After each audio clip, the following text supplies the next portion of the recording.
Chapter 5. Notice. How to See Clearly. Sir Arthur Conan Doyle's character, Sherlock Holmes, is among the best known and most widely portrayed literary characters in film and television history. So it might surprise you to learn that the private detective appeared in only 4 of Doyle's 45 novels. Part of what makes his character so compelling and so memorable is his unparalleled skill of observation. His keenest ability is to notice the tiniest of details the rest of us miss. It's an ability illustrated and discussed in Doyle's 1891 short story, A Scandal in Bohemia. The story begins with the perennial narrator, Dr. John H. Watson, visiting his friend Holmes at his famous 221B Baker Street, London address. Holmes surprises Watson, asking, "How do I know that you've been getting yourself very wet lately, and that you have been most clumsy and careless servant, and that you have a most clumsy and careless servant girl?" Dumbfounded, Watson confirms that he took a country walk early in the week and indeed returned muddy. But he cannot understand how Holmes could possibly have known such a thing. Holmes responds that it is simplicity itself. On the inside of Watson's left shoe, just where the light from a fire would land, the leather is scored by 6 almost parallel cuts. Holmes reasons that the marks were caused by a careless assistant scraping mud from the shoe by firelight. Watson asks Holmes why his explanation seems so obvious, yet so out of reach until shared. "I believe that my eyes are as good as yours," Watson says. "Quite so," Holmes responds, throwing himself down into an armchair. "You see, but you do not observe." Holmes then asks him how many steps there are leading up from the hall downstairs. Watson has traversed this staircase hundreds of times, yet he has no answer. "You have not observed," Holmes says, triumphant, "and yet you have seen." As Watson reflects on this conversation, he says, "The exchange really shook me. Feverishly, I tried to remember how many steps there were in our own house, how many led up to our front door. I couldn't. And for a long time afterward, I tried to count stairs and steps whenever I could, lodging the proper number in my memory in case anyone ever called upon me to report. I'd make Holmes proud. Of course, I'd promptly forget each number I had so diligently tried to remember. And it wasn't later that I realized that by focusing so intently on memorization, I'd missed the point entirely and was actually being less, not more observant." Many of us can easily relate to the distress Watson articulates in the story. After all, who among us hasn't had the experience of someone pointing out something painfully obvious, ever present, or easily observable in our environment that we have never noticed? Watson viewed Holmes's seemingly superhuman ability to deduce a series of accurate facts from seemingly insignificant clues as something akin to magic. But of course, this is not magic. It is the difference between seeing and observing, between watching and noticing, and between being and being present. How often do we engage in the act of observing, of truly noticing? I know many people who struggle with this. It feels hard to be present in the moment, to be laser focused on one person or conversation or experience, when we are constantly juggling so many other demands on our attention. But what makes it seem difficult is not the task itself. Listening isn't hard. It's stopping our mind from wandering that's hard. Being in the moment isn't hard. Not thinking about the past and future all the time is hard. It's not the noticing itself that's hard. It's ignoring all the noise in our environment that is hard. At least it is at first. But once we remove some of the thoughts, the worries, and the external distractions clouding our vision, we see that Holmes's magic becomes a little easier. These distractions are like cataracts in your eyes. Left untreated, cataracts only multiply and worsen. And with them, so does your vision. It becomes harder to read. You have to strain to see the person you're speaking with. It's not safe to get behind the wheel. The less light that gets into the retina, the harder everything becomes. Ultimately, cataracts can lead to total blindness. Distractions that keep us from being present in the moment can be like cataracts for our mind. They make noticing what matters harder. And the longer they are left untreated, the more debilitating they become. Less and less light comes in. We miss more and more, and eventually we become blind to what really matters most. Fortunately, cataracts can be removed. As we remove the cataract, the light gets to the retina again, and we can see the things we were missing before clearly and easily. How to see clearly. Steph Curry had always dreamed of playing basketball for his father's alma mater, Virginia Tech. But the college wasn't willing to offer him a scholarship, partly because of his size. At only 6'3" and 185 pounds, Curry was an immediate disadvantage in a sport where players had been getting bigger and bigger. In 2009, the year Curry was drafted by the Golden State Warriors, the average height for an NBA player was just under 6'7". Los Angeles superstar LeBron James was a towering 6'9" and weighing in at over 300 pounds. Shaquille O'Neal tore down entire backboards. Small NBA players typically train their agility and quickness, but Curry took a different approach. He opted to focus on training his brain. Since his second season in 2010, trainer Brandon Payne has been putting Curry through neurological drills to improve his perceptive abilities. Here's an example of a drill sequence that gets progressively harder.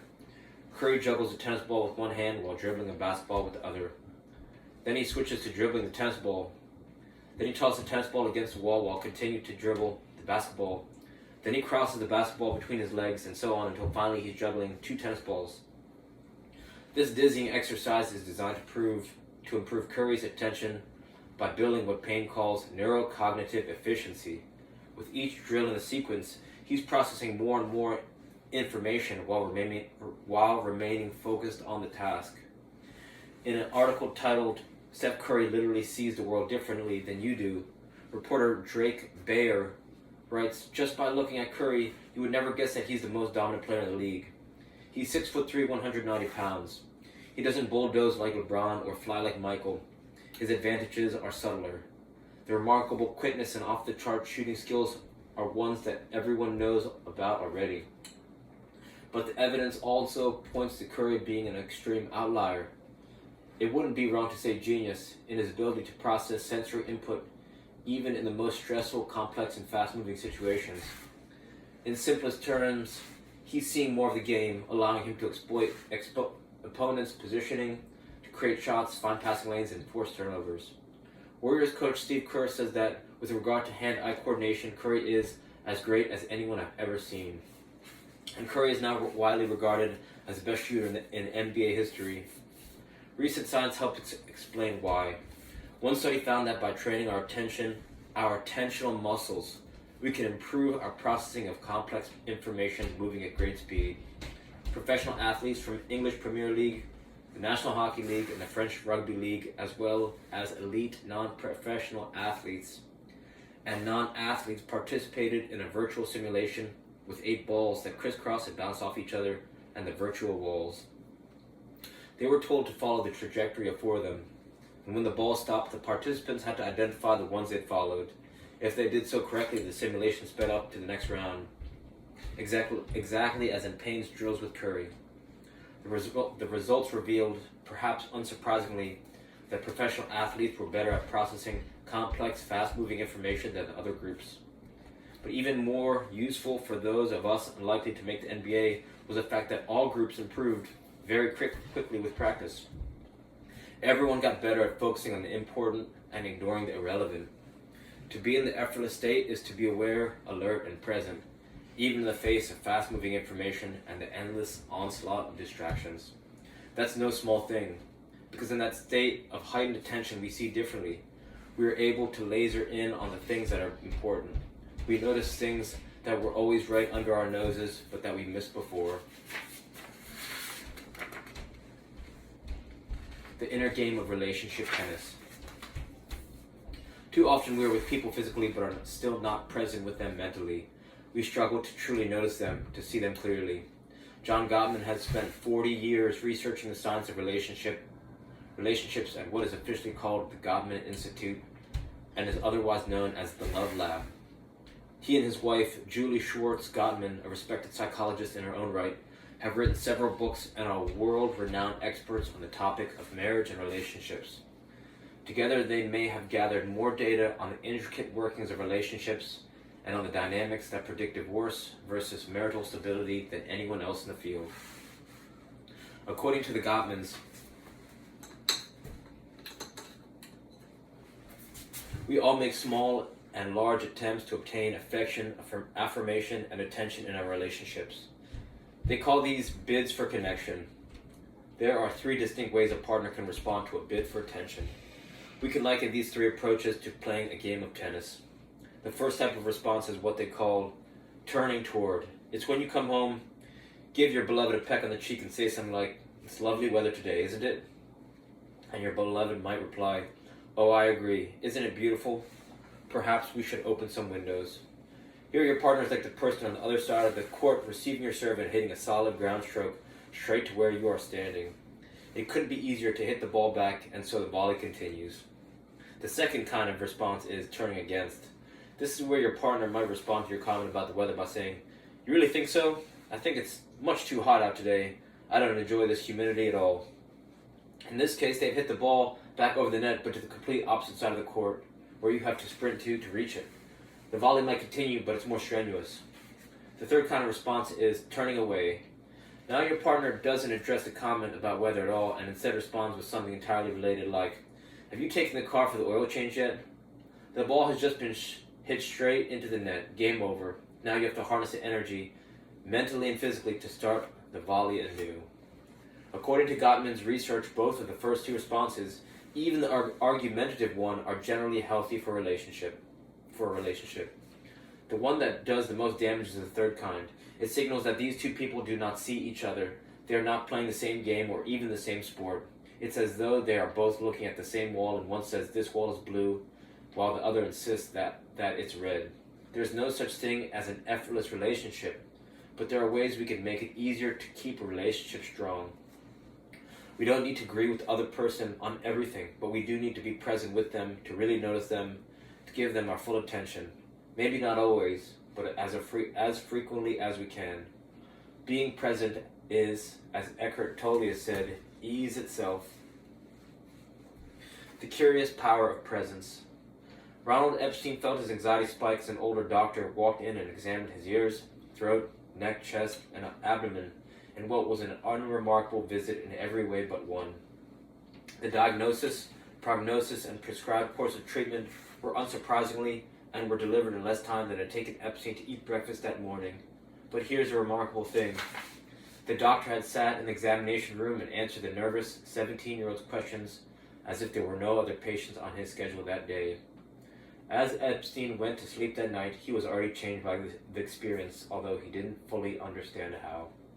The experience stayed with him during his 2-week recovery from what turned out to be nothing more than a typical cold and a virus. It stayed with him as he met with guidance counselors and answered the banal questions all adults ask teenagers about what they plan to do after high school, and as he filled out the essays on college applications. And it was still with him as he trudged around campus, heaving a backpack heavy enough to weigh down his body, but not his spirit. He was far too focused on what he had felt certain had become his calling, to learn all that he could about helping sick people heal. Incredibly, his brief encounter with one physician years earlier, the doctor's palpable kindness, his reassuring calm, his full and utter presence, had stayed with Epstein through all of those years and was with him still. Can a fleeting moment leave such a lasting trace as to shape the trajectory of life?